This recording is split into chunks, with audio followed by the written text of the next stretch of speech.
sûr. Je suis le professeur Normand Cornet, spécialiste en sciences des religions, et particulièrement les rapports entre l'esthétique et la spiritualité, donc les arts et la spiritualité, devant une toile de Jackie Lacourcière et en présence du philosophe Dr André Moreau. Merci d'avoir accepté notre invitation à l'antenne de Radio Infocité. On avait parlé, on a échangé, on a dialogué, si vous voulez, sur Dieu et les êtres humains. Vous parlez d'une opposition que je crois comprendre fausse à vos yeux. Je dois vous avouer, Dr André Moreau, moi quand je parle des rapports entre le spirituel et le charnel, comme quelqu'un qui a fait le doctorat en sciences des religions, j'estime qu'il s'agit là de ce que j'appelle une fausse dichotomie. Et pour cause, du moins en théologie chrétienne, on parle de l'incarnation, ce qui veut dire l'esprit en chair. Et vous, suite à nos échanges, vous affirmez, me semble-t-il, à la fois l'esprit humain et toute la dimension charnelle. Est-ce que c'est bien cela? D'abord, premièrement, d'après ma vision des choses, il n'y a pas nécessairement d'incarnation. Parce que l'incarnation présuppose un principe spirituel antécédent qui entre dans une chair. En ce qui me concerne, rien n'entre dans rien. Si nous nous inventons ici et maintenant, c'est-à-dire partout et toujours, dans le moment de l'intensité ontologique de ce que Boès appelait en latin le nunc stans, le maintenant qui dure. Il faut accepter l'idée d'une conséquence inévitable de ce maintenant absolu que nous nous donnons à vivre maintenant, et c'est que le principe de causalité est ruiné. S'il n'y a pas de cause, il n'y a pas de Dieu transcendant. Or, vous savez comme moi, quand nous observons cette sagesse qui parfois fait son apparition dans le monde, vous savez fort bien qu'il n'y a rien de plus précieux que la manifestation de l'infini dans le fini. Vous savez qu'il y a quelque chose. Et bien, ce quelque chose-là, je ne le vois pas dans le sens de quelque chose qui arrive, mais dans le sens de quelque chose que je me donne. Ce que j'appelle mon être profond n'est pas transcendant. Il est plus moi-même que moi-même. C'est déjà un tout. Et ce déjà dont nous parlons, du point de vue de la personne, qui est inscrit dans un devenir historique, n'existe pas dans l'absolu, parce qu'il n'y a pas d'écoulement du temps. James Joyce a exposé dans sa théorie de l'épiphanie, dont il nous parle dans son roman Ulysse? Pas Ulysse. Finnegan's Wake? Non, l'autre avant, celui qu'on a traduit par le nom de Dédalus. De, ah oui. As a young man, là, je ne sais pas, quelque chose du genre. Portrait of the artist as a young man. C'est ça.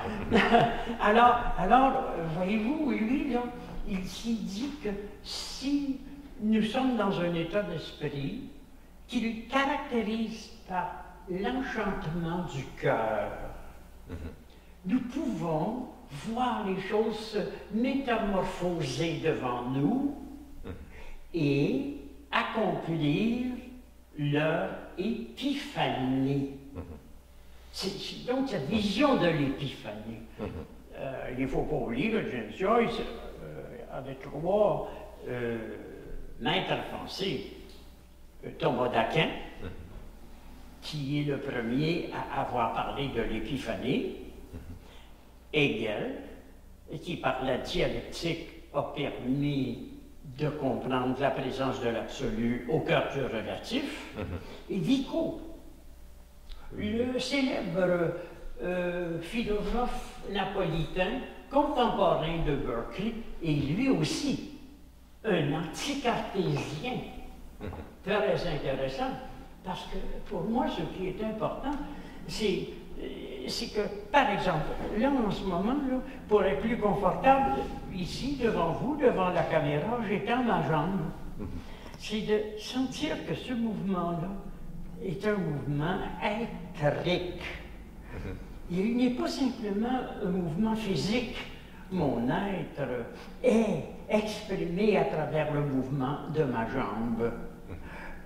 Et je peux, par la conscience que je prends de moi-même, investir d'être mes sensations, mes perceptions, mes conceptions de la vie, ma vision du monde, et sentir le poids événementiel de l'invisible dans ma vie. Alors, vous comprenez bien que mes dialogues avec des théologiens, ou des scientifiques, ou des sorciers haïtiens, ou des spécialistes du paranormal sont très, très, très animés. Parce que j'aborde des questions sous un angle nouveau. Parce que je me permets d'être, et qu'en cette qualité,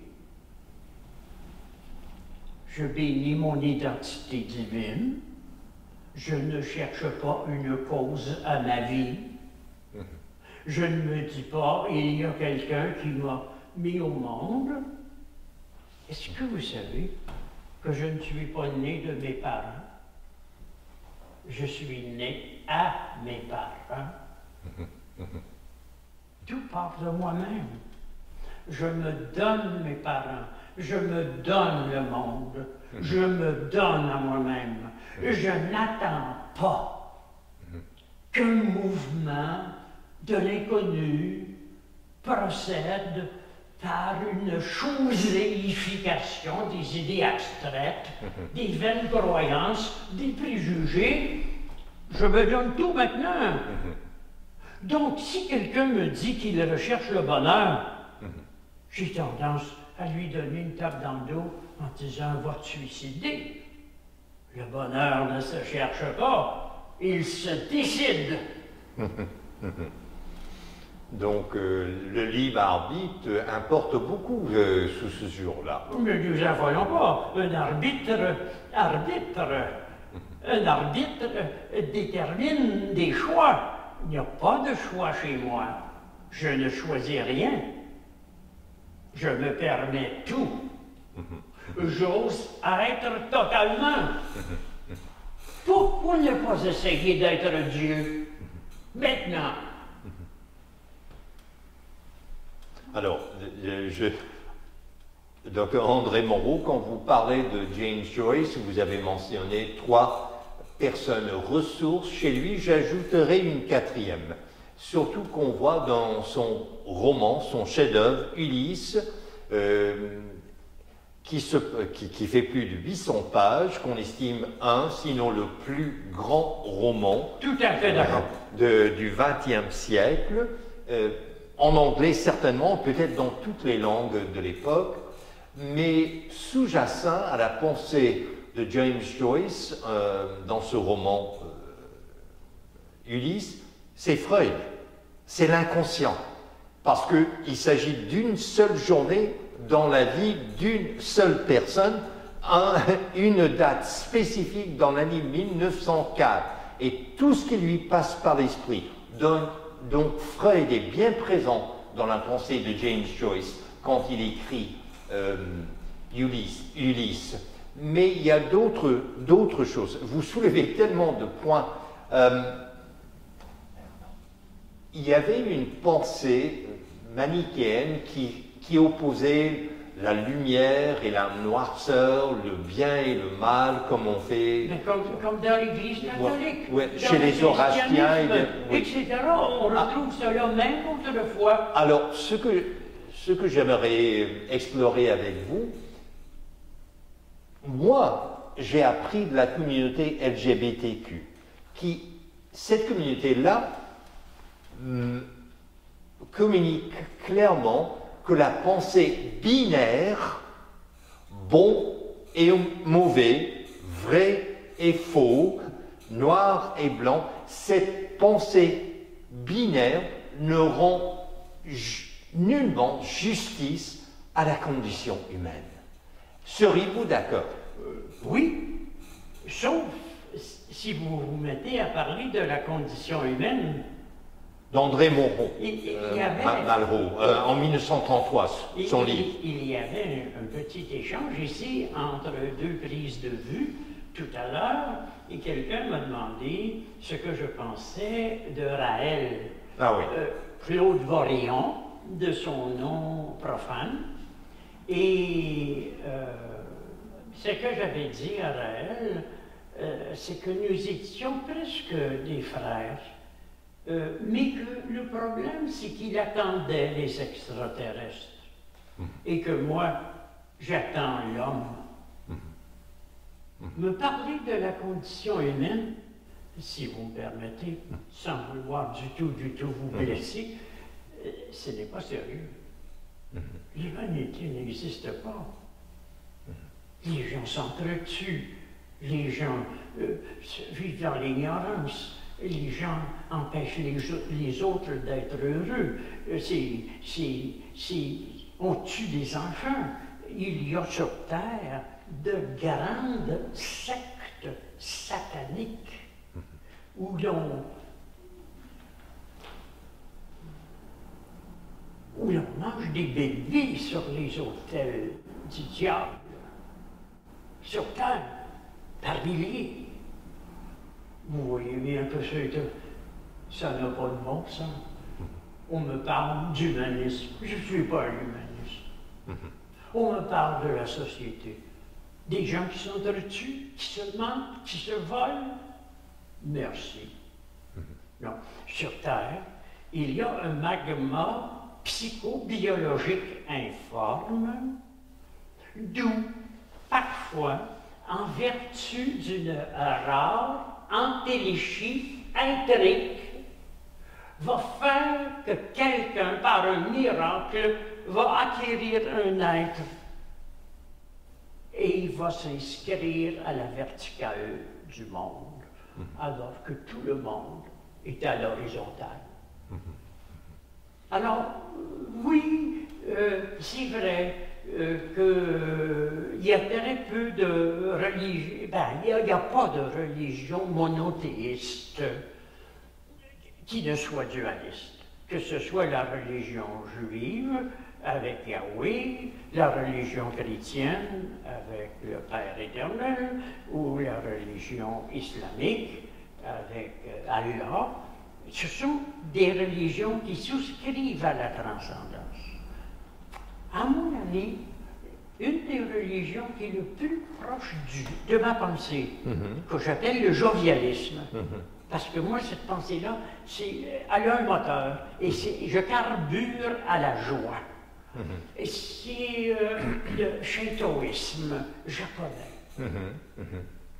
Les Japonais ont une philosophie des forces qui s'inscrit dans notre vie. J'appelle ces forces-là des kami. Et le kami supérieur est une femme. Amicia là-dessus. Ça m'intéresse, Dieu, la femme. Mais je couche avec elle. Elle n'est pas ailleurs dans quelque ciel imprescriptible. Dieu, la femme est dans mon lit.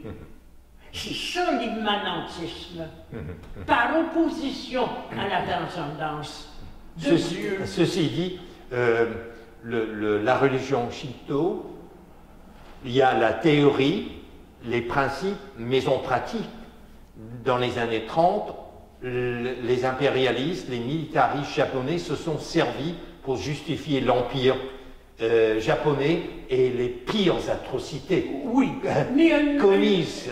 Elle ne dépasse pas les atrocités américaines au Vietnam, où l'on a assassiné à coups de bombes et de napalm 25 millions de Vietnamiens. Non, ce n'est pas aussi grave que ça. Ne nous affolons pas. Il y a du meurtre partout où il y a de la politique. On ne peut pas. D'ailleurs, au Japon, il ne faut pas oublier que le shintoïsme a été utilisé par les militaristes. Et que lorsqu'on me fait des éloges du romancier Mishima, qui s'est ouvert le ventre devant une garnison militaire près de Tokyo, moi, là, ça ne m'impressionne pas du tout. Parce que pour moi, les shintoïstes, parce que j'ai lu, moi, je m'informe, je scrute, je gratte, c'est des gens très proches de moi. À moi, s'il y a une violence, c'est une violence créatrice. Je vais vous dire dans quel sens. En hiver, s'il tombe un pouce de neige, c'est doux. Mais s'il tombe 3 pieds de neige, c'est une catastrophe de douceur. Voilà la violence créatrice. Bon, alors, mesdames, messieurs, merci d'être à l'écoute de Dr André Moreau et devant la toile de Jackie Lacourcière. Je suis le professeur Normand Cornet et vous êtes à l'antenne de Radio Infocité. Et je vous souhaite tout le bien que vous pensez de moi.